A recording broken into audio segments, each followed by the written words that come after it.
Matt DesLauriers. I'm a creative coder and generative artist, and I'm living right now in London and working on all sorts of projects, sometimes web-based, sometimes public installations, and a lot of print artwork as well.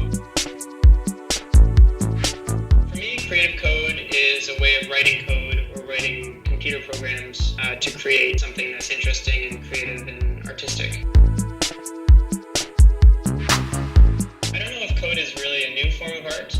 It's been around for decades now, and there's a lot of pioneers that have been doing it since the 60s and maybe even much earlier than that. But it is definitely an interesting form of art, and the output is sometimes a little bit more novel or different in my mind than traditional forms of art.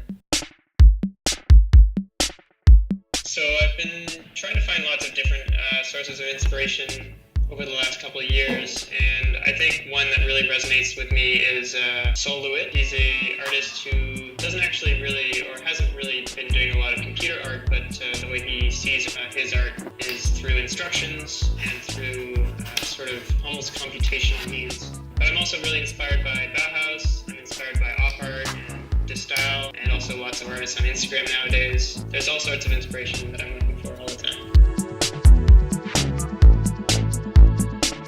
The first animation I did with code was, or at least the first one that I was proud of, was an experience where I would create these sort of generative paintings using an image and using code where little tiny brushstrokes of color over time would eventually create the painting. And I called it generative impressionism. And for me, that was my first real attempt at generative art, and I was really proud of it.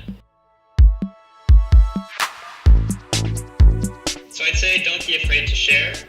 It's a good way to sort of open the gates to discussion and improving your work and remixing it with others and collaborating. Just, don't be afraid to share your work online and with other artists.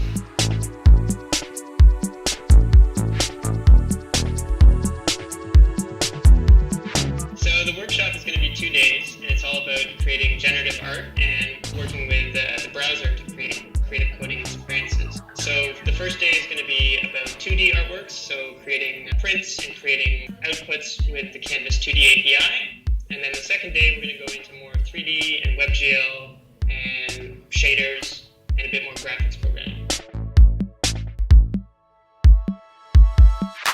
So the minimum level is intermediate. I'd say you need to know JavaScript. There's going to be a little bit of ES6. You need to know Node.js and NPM, at least the basics. You'll need to know how to use the basics of terminal. But aside from that, it's pretty open.